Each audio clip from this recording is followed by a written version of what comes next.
Welcome to Dating Deja Vu, the podcast where we talk about your patterns, your pitfalls, and your personal growth in modern dating. I'm your host, Christina Hathaway, marriage and family therapist and dating and relationship expert. And today we're going to talk about the real reason he won't commit or she won't commit, but mainly he. So if your love life looks a lot of bit of the same over and over again, it might be deja vu, but it also might be you. So let's figure it out together.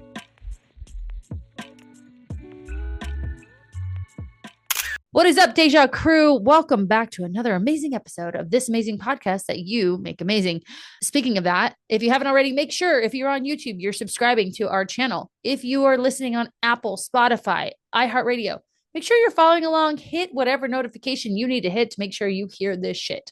Because the sooner you hear this, the better you will do out there in them streets.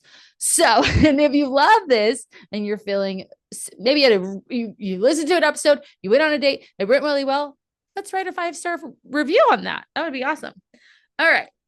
So today we're going to talk about the real reason why a lot of guys don't commit to certain women. And we're going to talk about the difference between like a pick-me girl and a high value woman.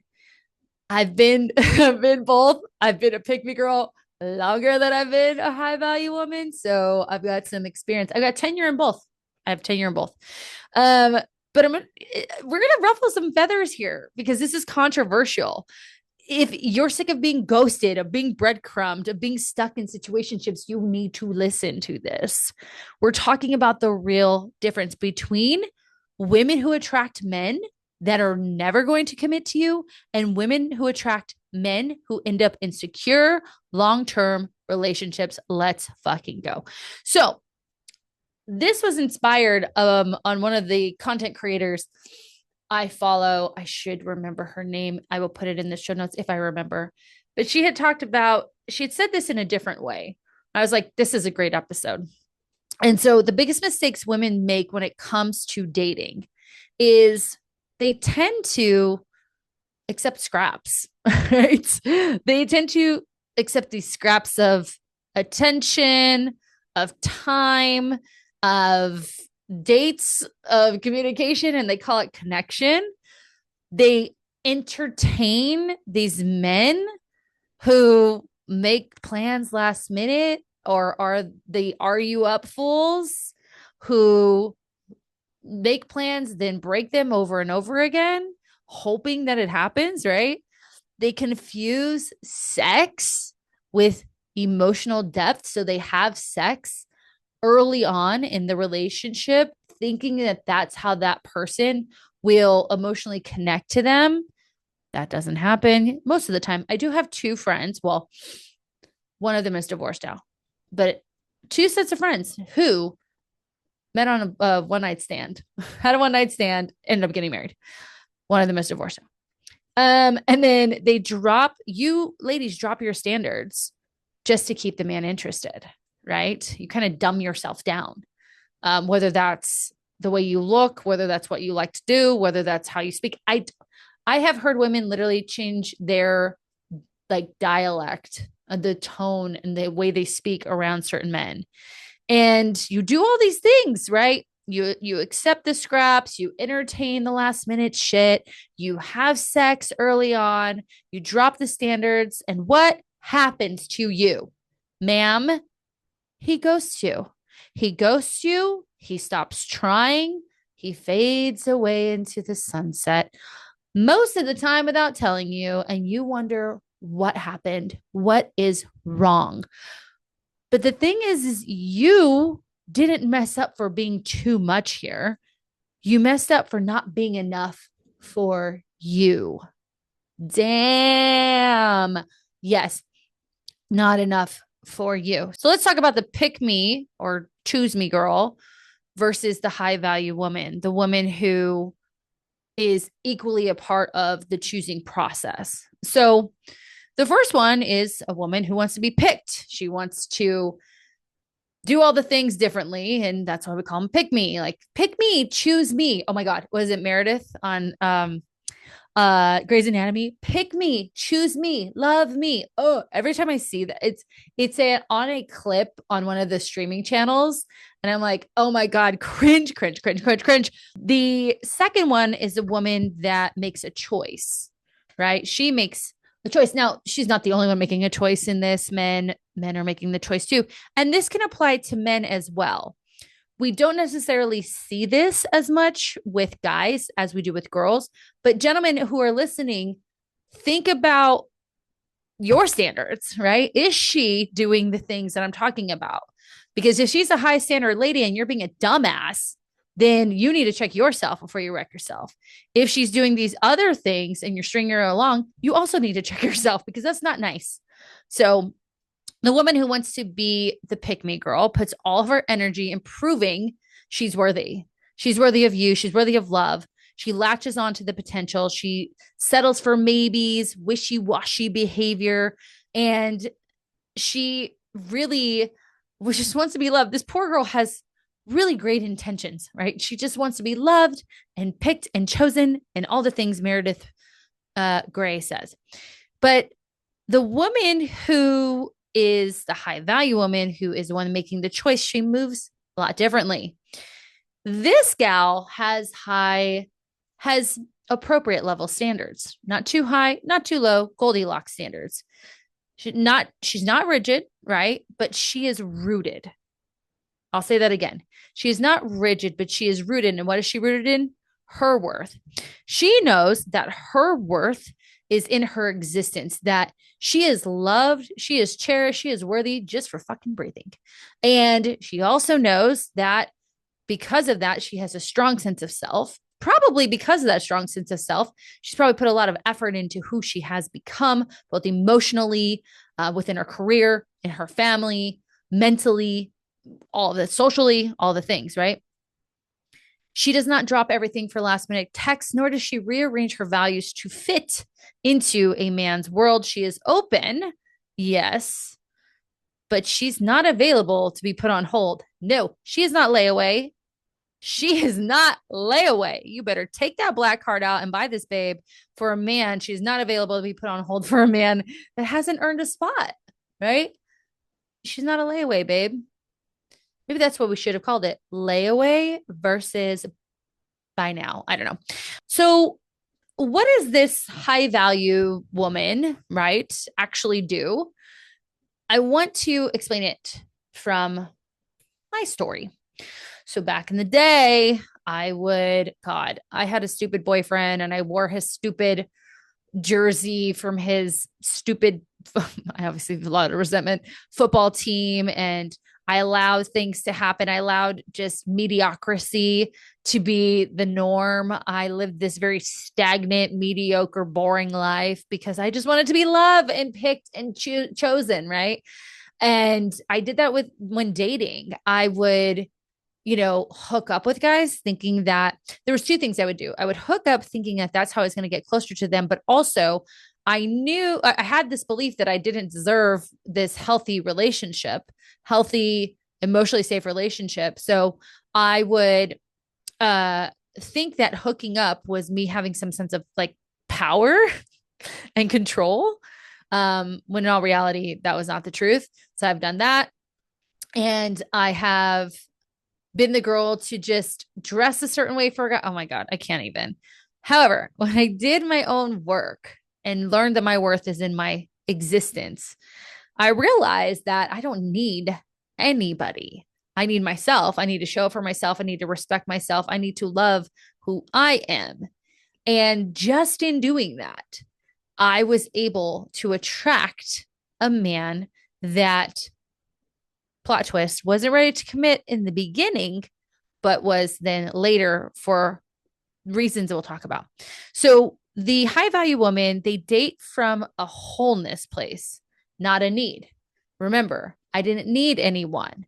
I was whole. I patched my own holes, Holes, and became whole, Whole. And until we patch those holes to become whole, we are going to look to be needed, right?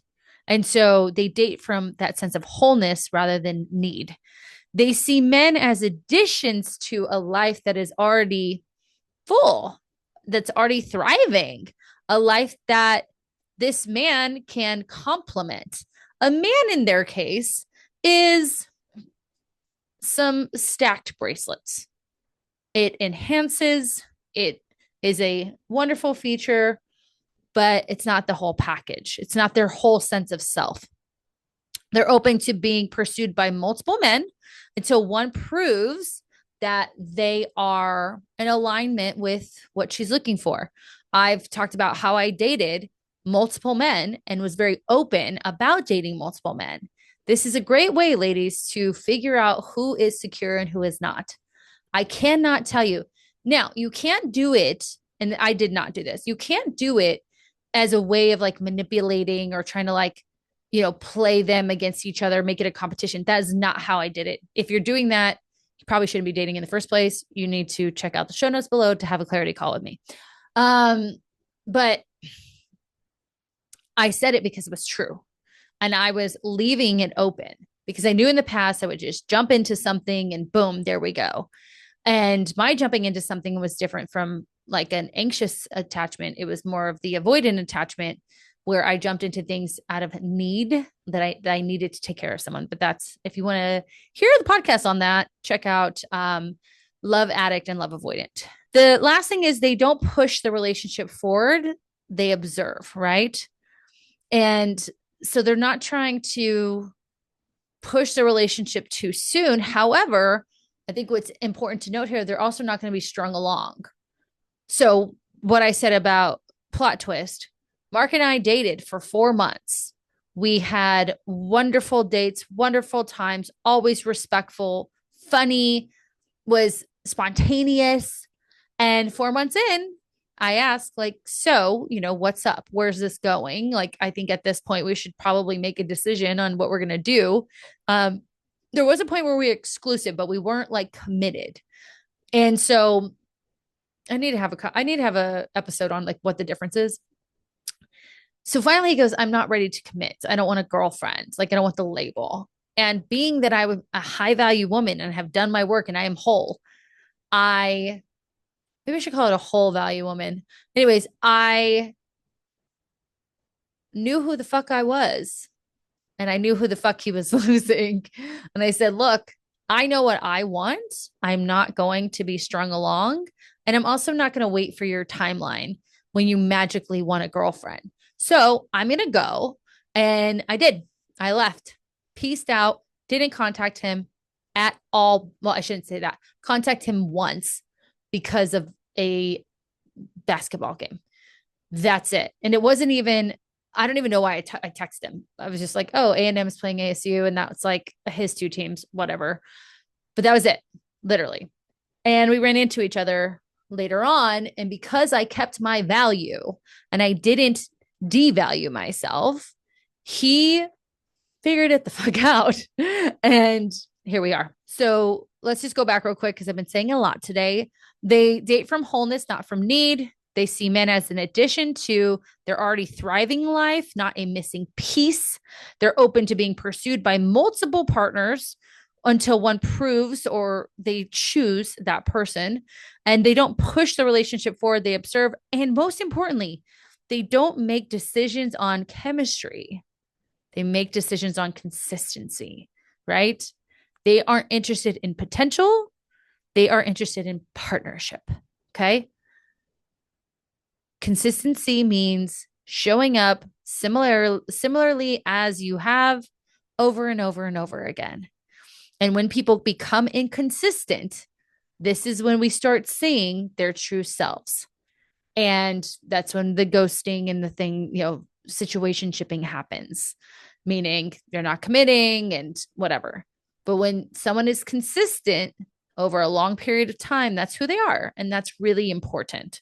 So if you're like, shit, I'm a pick-me girl, I am that. Maybe it's not so overt like we see on like TV, but I am. I'm a covert pick-me girl. You're not alone in this. You're not alone in this. This is what you were taught to do, right? You were taught to be nice, be pretty, be wanted, be impressive. Don't take too much space, right? The truth is, though, you were not born to audition for a role to be loved. You were born to be the fucking director of your life, right? And if you are the director of your life, you decide who enters, who are the people, the characters of your life, who stays, what kind of relationships you're doing. And if you're the director, you decide who enters your life, who stays in your life, and what kind of relationship you are calling in. Okay. So if you're exhausted by these dead ends, these duds, it's time to stop fighting to be picked. It's time to become closer to the whole woman, the whole value woman, as we've changed that to in this podcast. So if this episode lights a fire on you, make sure to check out the show notes. If you're like, help me, Christina, help me, I have a few slots open for one-to-one dating coaching, working on a group little deal. I think it'll be fun to have like a cohort of gals and guys. Maybe I'll do guys and gals separately. And maybe we'll do something together. Who knows? Where we work on my methods that I use to help people get to this place. But if you want one-to-one, that's what we're focusing on right now. Again, do all the things like follow, bells, whistles, reviews, all of that. The more that you share this podcast, the more people listen to this message, meaning that the more people are a little bit more emotionally mature than now. So share it. And I want to remind you, yes, it might be deja vu, but boo, it also might be you. Talk to you next time.